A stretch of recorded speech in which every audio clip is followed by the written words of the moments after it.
Hello everybody, and welcome back to Land Between the Lakes. This is that 171,000 acre park that we were telling you guys about in the first part. In this part, we're going to be doing Central and South, and we're going to be doing an 1850s farm today. We're going to do some more trails. There's a bison place that we're going to look at, which is a conservation thing that you know we're really big into. This is also a place called Energy Lake. Figured it's a really good place to frame it. Over here, unlike the sunfish at the other lake that we were talking about in the first part, in this one there's black crappie and white crappie that you can catch. Now you do have to have a license when you fish here. Now the white crappie or the black crappie, they have to be 10-inch minimum size, and you could get up to 20. And this is also an Asian carp harvesting area. And in case you guys are not familiar with what an Asian carp is, it's an invader from Asia that has got into our waters, and we're constantly fighting to try and keep it from taking over the habitat of all the other things.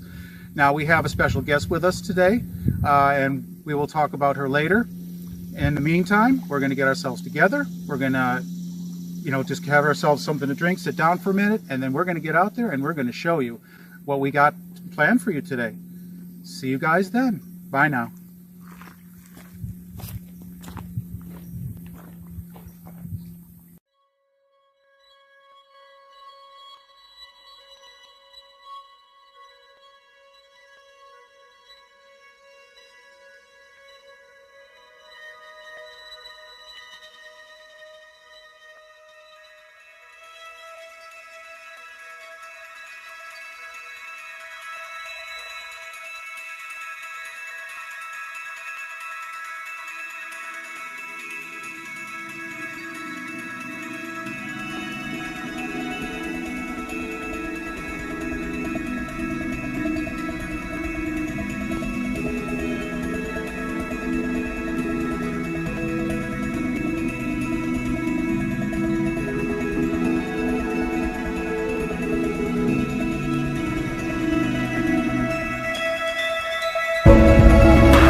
Hey everyone, check it out. We're about to check out the Bison Prairie in the central southern part of Land Between the Lakes. Life in the Elkin Bison Prairie. What will you discover? Take a journey through the Elkin Bison Prairie with us and discover the sights and sounds of the Tallgrass Prairie, one of North America's most diverse habitats. A large number of native plant and animal species call these grasslands home.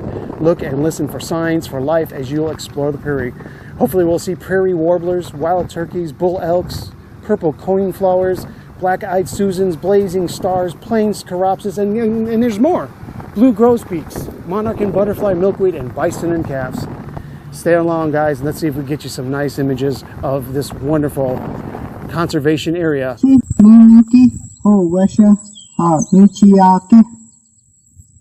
Great many berries, very good to eat. Every time we return to this hunting ground, I get a new food. I know the elders were right when they used fire to keep the grasslands open. Now the sun and the rain can nourish the earth to help the berries and the grasses grow. These plants bring the buffalo and elks to us for hunting. It is an important piece of the circle that helps us to live.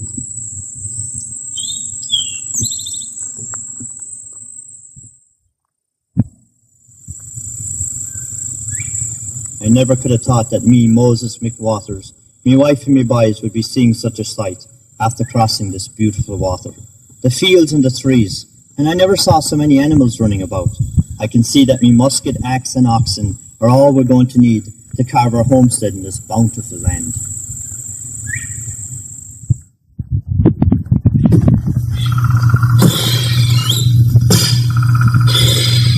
I picked me a good spot for my cabin down this valley. There's a spring and a grassy area just a short bit away from my planting. Not moving around like this anymore. Like I found it. Only thing is, there's not much big game around anymore, except for some deer.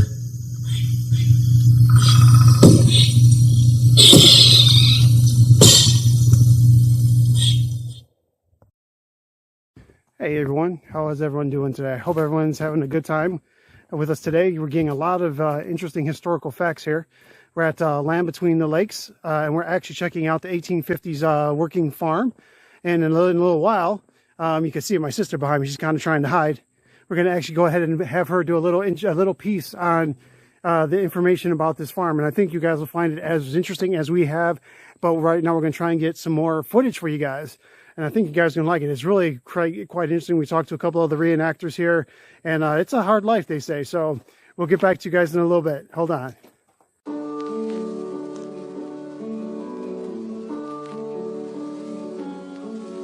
So hard to see from the moment we arrive.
Okay, I'll let him go.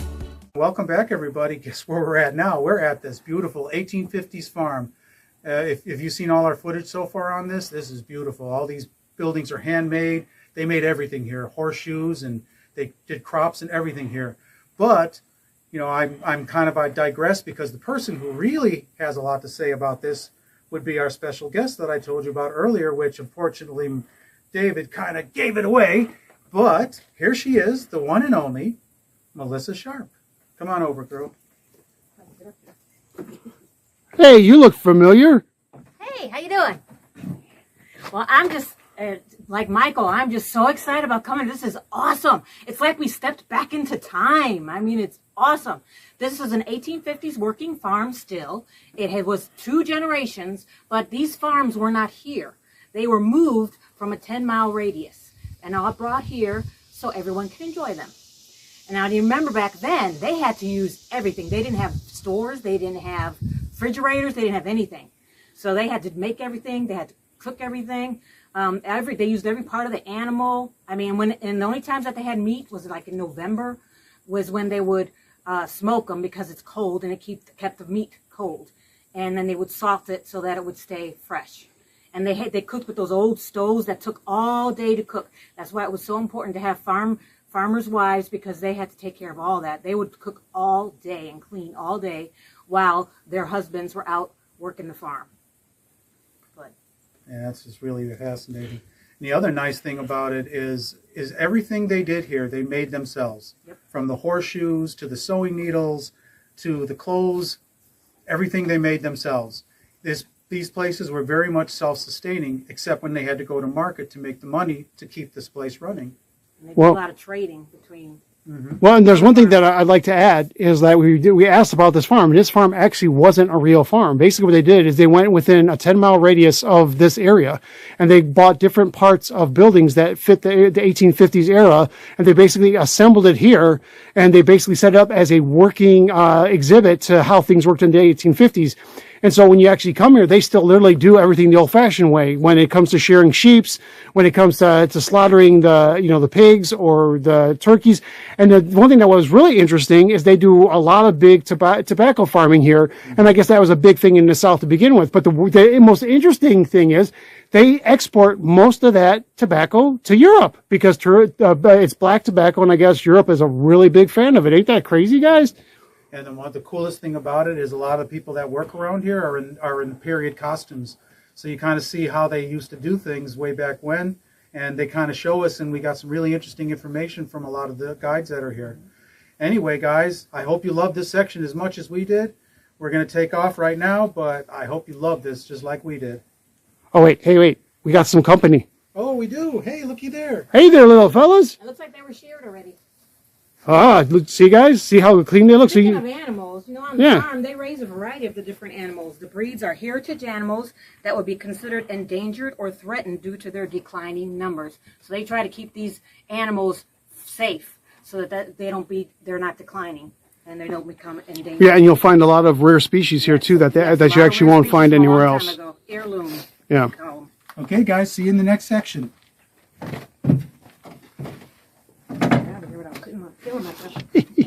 Bloopers! Hold on.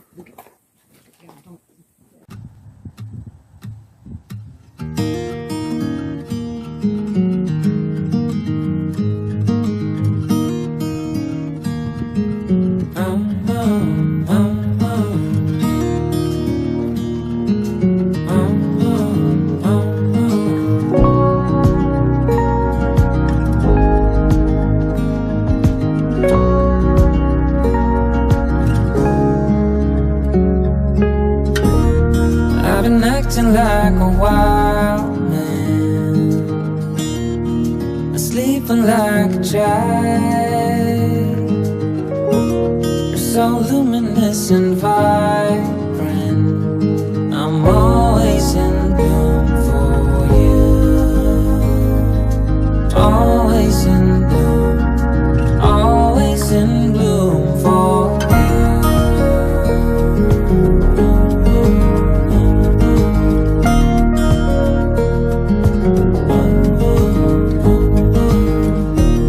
so many times I've stranded, a castaway on unknown shore, although a stranger in this continent. I'm always in bloom for you. Always in bloom. Always. How are you doing today? You sticking with us? Did you see the planetarium? Did you see the bison stuff that we did? I hope so. I hope you're sticking around with us. We also went to the 1850s farm, and we're going to have some pictures and some historical facts about that in a little while too.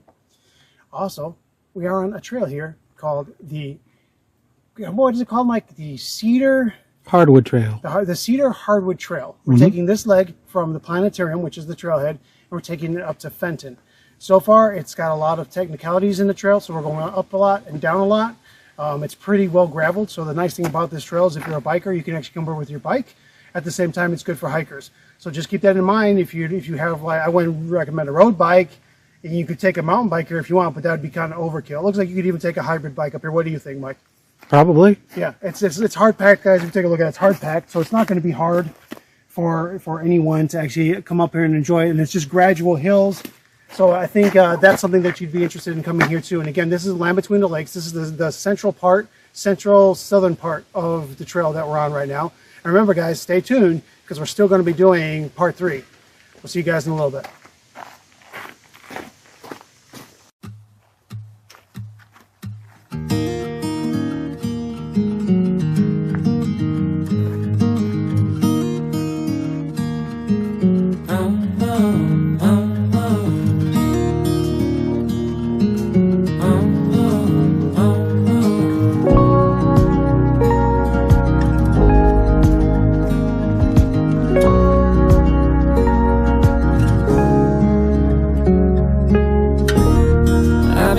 Like a wild man. Hey everyone, I hope you stuck around for the show, and I hope you enjoyed joining us on this second part of Land Between the Lakes. It was actually quite nice. I had an extra visitor this time. I had my sister Melissa, which you guys are all familiar with from when we did Donaldson. It was great having her again, and also my brother Mike, of course. It's always good having him along as well. And most of all, it's awesome when you guys join us and stick around for the whole program. So this time we did the central southern part of the park, and it was actually really a lot going on there. We checked out the planetarium and the visitor center, both very nice. And if you guys want to check out some of the movies that they have there for the planetarium, it's like $7 per adult person and $4.50 for children. It was actually really cool. We just had so much to do. We didn't get a chance to actually go watch any cool movies. And they have a schedule posted there of all the movies. And then they also do like rock and roll laser shows and stuff like that, which is really cool. So if you're into that kind of stuff. And the visitor center is a huge building, and I think we got some pictures of it for you guys. It had like a whole history of the Herndon area and the Land Between the Lakes area and parts of Tennessee. It was actually really quite interesting. I tried to get a lot of pictures for that too, so you guys can check it out in case you can't get to Kentucky but you want to see some of the history. It's really cool. Also, we got a chance to go to the 1850s Home Place Farm, and that was really cool. And this farm is not the original farm that was there. They basically took period correct buildings from farms in the area and brought them all over to Land Between the Lakes to set up this living exhibit. And I'll tell you, the living exhibit is really nice. It's set up like a working farm. You go there, you got sheep and hen and goats running around. You have volunteers telling you about the history. We got to check out the blacksmith shop, the shearing shed, the houses, the way they lived back then, and the way they were set up in individual little rooms for airflow, which is great, except when it's cold. It was really cool. I think if you guys really do get a chance, it's definitely worth the $7 to go check it out. And I didn't get a chance to get the name of the volunteers from either the visitor center at the home place or the volunteers that were actually at the farm. But if you guys are watching this, you guys are awesome, and thank you for the information. And it's always nice to learn something new, especially in the history, from the history books, I should say. It was excellent. You guys should check it out. And also that exhibit is available all the way to the beginning of November. They're also getting ready to do a holiday show there. They're not sure what they're going to do yet. But if you want to go there, they said last year they had some Amish folks there selling some other wares, and they had like period correct, I guess, holiday decorations and everything. Was really cool. We also got a chance to go to the range, the bison range. Unfortunately, it was really hot, and so we really didn't get a chance to really see any of the bison, but I think they're smart enough to know it was too hot, and they're all probably near the water puddles or in the trees somewhere staying cool, because I know that's what I would have done, because it got pretty warm there. We did get some pictures of some of the plaques that they have there, because there's some spots when you get to the bison range where you could pull over to the side and take a look at some of the history. So again, it's worth checking out, and you guys, I think, will really enjoy it.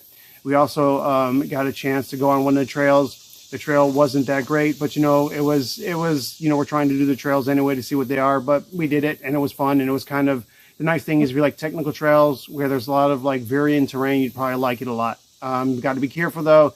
The signage isn't that great, but you know, it is what it is. Overall though, it was really good.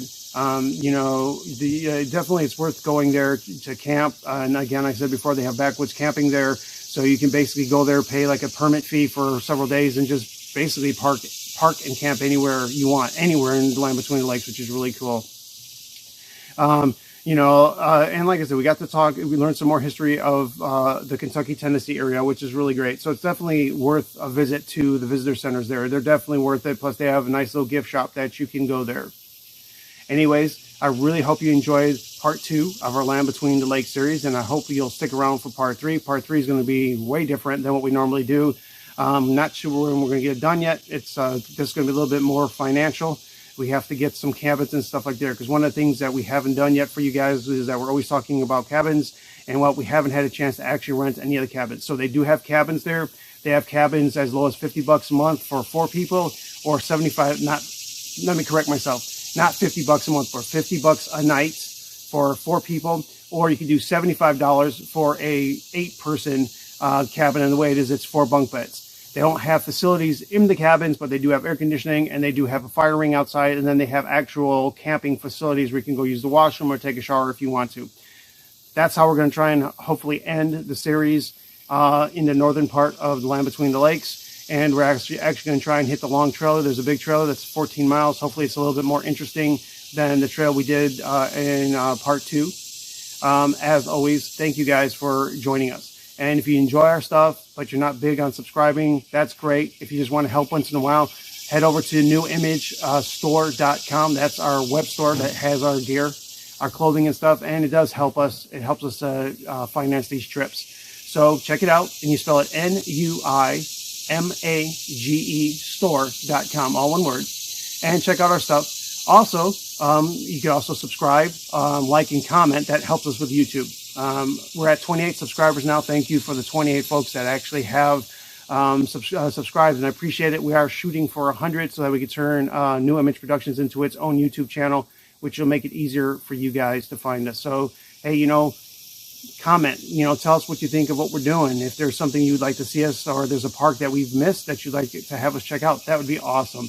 We're going to try and go finish up Donaldson. We're going to try and finish up the last part of Land Between the Lakes. And also I want to go do Dunbar Cave and the Mammoth Caves before we're done with the season. So hopefully finances and scheduling and everything will work out so we can do it for you guys. As usual, God bless. Stay hydrated, stay safe, and I'll see you all in the next Campground of America. Bye.